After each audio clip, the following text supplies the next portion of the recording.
For years, AS Dulat, as the chief of India's external intelligence agency RAW, and General Asad Durani, the head of Pakistan's ISI, would have plotted to undermine each other's organization. There would have been nothing friendly about this process. Both Dulat and Durani were clear about their jobs and would use any means necessary to get the job done. Which is why the last thing that you would expect would be to see them together on this program after having written a book together called Spy Chronicles RAW, ISI and the Illusion of Peace. It's been put together by the journalist Aditya Sinha. When this project started, General Durani apparently said no one would believe it even if it was written as fiction. Well, it has been written and provides a first-hand account into some of the workings of two of the world's premier spy agencies in dealing with the biggest national security issues that affect India and Pakistan, Kashmir not least among them. Mr. Dulat, General Durani, I'd like to thank both of you very much for being with us. I'm going to get straight on with parts of this book. Mr. Dulat, you've written how our greatest failure was perhaps our inability to turn around an ISI officer or have an ISI officer working for us. How big of a problem was this? Well, it's not easy turning around somebody, and that too belonging to a hostile intelligence agency. Actually, what this remark was made in the context of, we were talking about agents and double agents.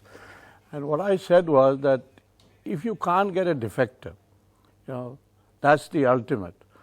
Then the second best is a double agent, because at least he's in the know of what's going on inside there. In fact, I have sometimes heard of agents or double agents being described as somebody who can get you minutes of the goings on in the ISI. So then I think that's the second best. But yeah, if we could actually get an ISI agent and get him to defect, I think it would be a very big thing. And in the time when you were RAW chief, and perhaps a little while after that, we don't know, that's been an area of concern. That's not really happened, or didn't happen for RAW at the time. I don't think it is. I don't think it's ever happened. I'm not in the know of it. Right. But, we have been very skeptical in our community, whether it is the RNAW or the IB, about double agents. And I think double agents provide about the best intelligence that you can get. So that's why I was stressing on this. And I'm sure the General will agree with me. General, when you were heading ISI, to what extent was, and these are new things. We'll talk about Kashmir and a lot of what you all have written. But the entire business of double agents, the entire business of piercing each other's intelligence networks, how big a challenge was it for you? Were you able to, during your time, have agents over here in India, double agents? Whenever it comes to, such, I've always and his experiences, he's a one. I was a line officer and inducted into this business. So whatever little one had learned during that, combined MISI for 3.5 years, I am not claiming that one knew exactly the state of affairs, how many agents there, how many here. I can only tell you one thing.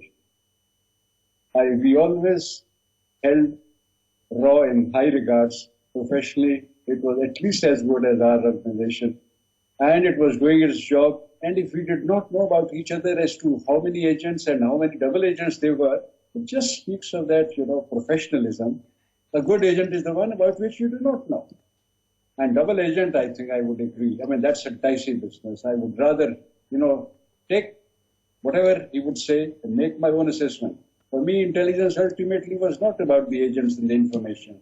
It is about what information what assessment we make out of all the, complex web of information, disinformation that we get. General Saab, you've written in the book that you didn't rate or you didn't assess CIA reports very, very well. In fact, you were quite critical of the CIA, which of course has this larger-than-life presence. Why did you disregard, or why do you disregard the CIA as an organization in some fields specific to the subcontinent, when in fact they've had an abiding presence in Pakistan, certainly in Afghanistan, and perhaps even here in India? Yeah, essentially something about which, of course, my colleague also here agreed, that if any organization was depending only on technical means, because for us, I think human beings are more important, more reliable, then they will not get the type of information that they need. And of course, the proof was time and again, I saw their assessment, Iraq War of 1991, their own understanding of what was happening here, whether they were ignorant about the Indian nuclear test or not, I do not know, but they certainly did not read the situation during the mobilization in May 1990 very accurately. They probably saw some cranes moving out and they thought these were the nuclear things and so on. So when everything put together, and also, of course, I have no illusion that whenever some reports did come to my, attention, they may have been planted or they may have been doctored, but they never talked of anything of substance. So they are not very profound in their assessment of things. General Saab, you spoke about India's nuclear tests. Wouldn't you also accept that it was perhaps a very big failure of ISI not to have any idea that India was about to conduct its nuclear tests? I think you're right. I'm not going to say that we exactly knew Pokhran and everything was being prepared. But since I said about assessment, well, not to blow one's own trumpet or something, it became quite clear as soon as BJP came to power in 1997. When it came to power, well, I went openly and I said they are likely to conduct a nuclear test because that is how the things were building up. So the assessment generally may have been correct, but of course I don't think we were watching that area, and we did not have the means to watch that area. General Saab said that, electronic means of collecting intelligence has its limitations. It might be useful, but ultimately it's the analysis of that that's important. During the Kargil War, the height of the Kargil War, we picked up an unbelievable scoop, the conversations between the Pakistani army chief, and I think it was General Musharraf at that time who was speaking. How important was that in the context of what was happening over there, and was it a setback that we actually released this footage? I think we broadcast those tapes here on NDTV first. Was it in hindsight a setback for you from an intelligence standpoint? It was a setback, I would think, to the extent that there may have been a couple of more conversations on that net.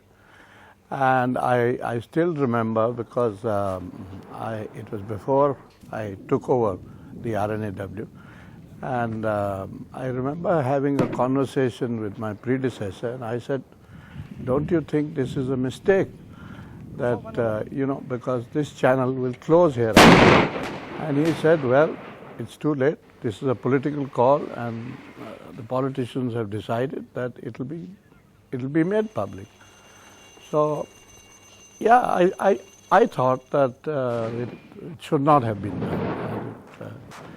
But coming to electronic, of course, that was a big scoop that we got very lucky, that conversation between General Musharraf and General Aziz.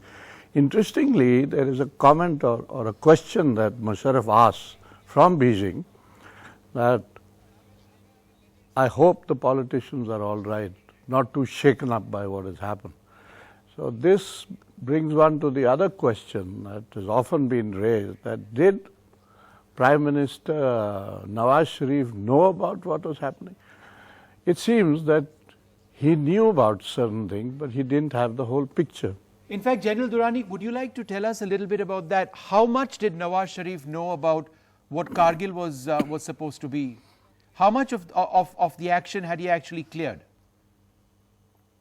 Yeah, in this case, I didn't have to make assessment. An old colleague of mine, very kind of him, he used to brief me during this crisis regularly, and it became very clear to me that Nawaz Sharif was briefed on the the operation all right, but the extent to which it was going to go, by design, by default, about that he had no idea. In any case, he was not the person who would fuss about it. He probably, after he would been briefed somewhere in October or November of 98, may have even forgotten about it. And then suddenly woke up and someone said, well, there is something happening in Kargil. That's quite possible. General Saab, you've also made comments about bin Laden. Is it your sincere belief that the Pakistani intelligence services had a decisive role in effectively handing over Osama bin Laden to the Americans? This was purely my assessment. Started after that, heard of my program with BBC Hot Talk.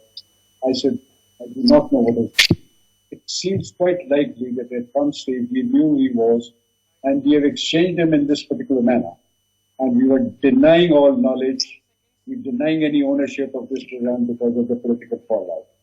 Now, that could have been said by someone who was just in the making of, in the assessment, making business, and now away from the scene. I was thousands of miles away from that purpose. However, the more important thing is that every investigative report that I have seen, two from the West, two from Pakistan, they all come to more or less the same conclusion that at some stage the ISI cooperated in the whole thing, or Pakistan Army cooperated, possibly also with the consent of the government in Islamabad.